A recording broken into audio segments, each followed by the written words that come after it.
You're right, Sam, yeah? My mate Josh from the YouTube channel JR Wood and Metal made this amazing rose for me. It's going to be a gift for my girlfriend for Valentine's Day. He sent it over to me and I'm going to make a base for it. It's a collaboration between the two of us, so if you haven't seen his video, it's linked in the description down below. Make sure you go and watch that and see the workmanship that goes into making that rose. But while you're here, let's get the base made. I've got some ideas for it. I'm going to include resin and some carved walnut hills.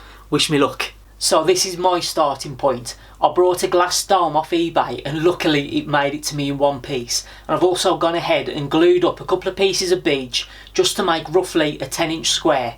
That's going to be the base for the dome. So I'm going to trace around the dome and also kind of trace a bit of an area for a lake. That's going to be filled with the resin. So the idea is to be able to hide this glue joint right down the middle. So I'm going to kind of design the lake section to slightly overhang that, but I can also add the walnut hills that'll cover it as well. So I'm just going to try and come up with almost as natural as I can kind of shape for where the lake might fall. I'm thinking a bit of a dip in the middle because that's where the hill will be, the rose. So I'm thinking if I have the rose roughly centred, like I'll have a bit of a walnut hill that'll come there, and then all of this should be blue lake. I can have some hills over here. That's what I'm thinking. Now that I've got that marked out, I'm just going to use a standard straight bit in the router just to remove the bulk material.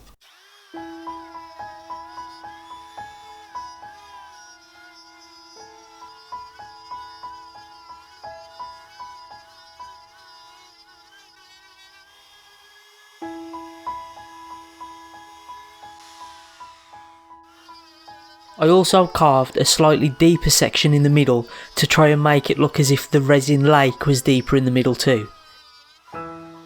So what I'm going to do now before adding the resin is I'm just going to get some sandpaper and I'm just going to clean up all these little bits of like tear out that the router's left. Just get it a lot cleaner because I don't want all bits of sawdust floating in the resin. Now it's time to mix the resin. It's been ages since I used resin. In fact, this is still the same stuff that I used last time. I used this to actually do the pour on the riverbed table that I did for the Birmingham Children's Hospital, so I'm hoping that it's still good. And I've also brought some of these Pearl-X powders. I've got a turquoise and a blue. I'm just going to see how they turn out. I don't know how much I need to use, I'm just going to eyeball it. This is a water simulating resin and it's self-degassing as well, so it should be bubble free.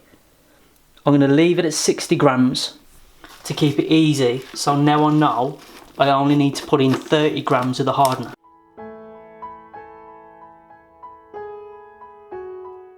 There we go, so I've got 90 grams total in there now. Before I mix it at all, I'm going to put some of the blue pigment into it, so to hopefully let me know when it's actually been mixed together fully.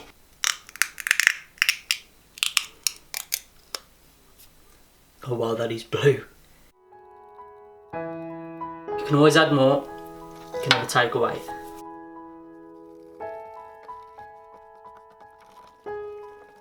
Oh wow, look at how that's looking already. I will add a little bit more of the blue.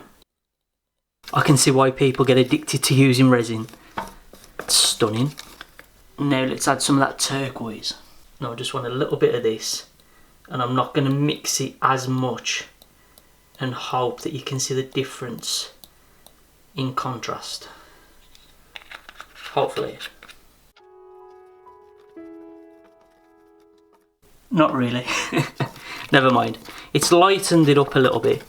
I suppose you should use much more of a contrasting colour, but for the water I was thinking a blue and a bluey green was kind of the way to go.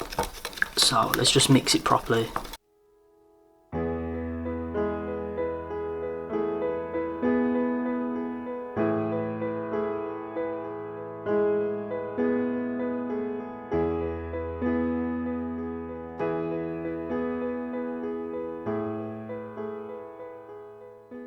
Now resin is really nice, don't get me wrong, but I've got to leave this for 3 days now before it's fully cured.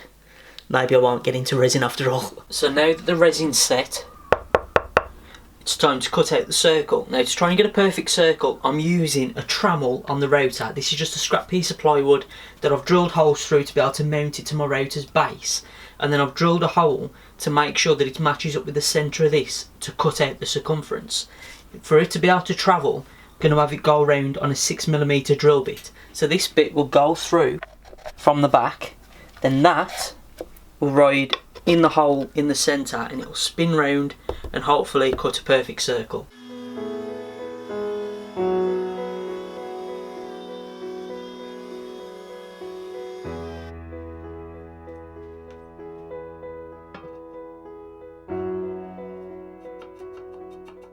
Once the inner circle was carved, I could use the rotor again to cut it out.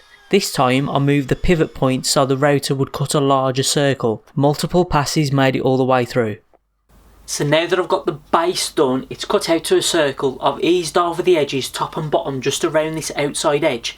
It's time to start thinking about the hills and the mountains. So the basic idea now is to just offer up pieces and try and find bits that might work within this space. Now this bit's already got some curves cut on it, and it kind of lends itself well to this kind of border edge here, so I'll probably use that because this back edge can be rounded over and formed into another hill with another piece at the back. So I've just cut this bit of walnut off on the bandsaw, and I was offering it up to the base to be like, how am I going to actually size it up, especially for the outer ring. And then I thought, why not just use a piece of paper so I can lay the paper over the top, trace round it with a pencil, cut it out with some scissors, and I've got an exact guide that's flat that I can lay on top of all the little bits that I need to cut. Should work better.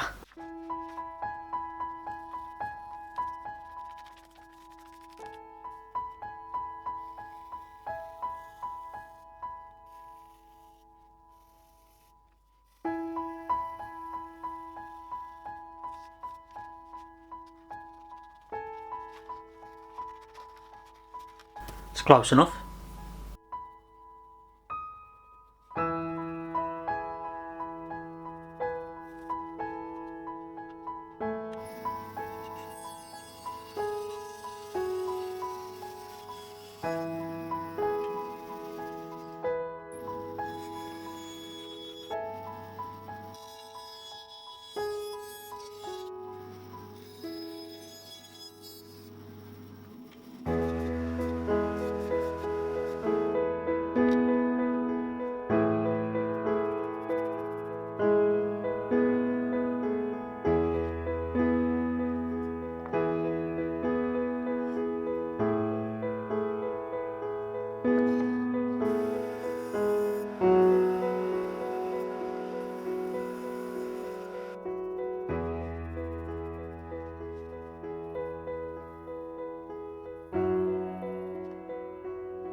For the finish, I used gloss spray lacquer.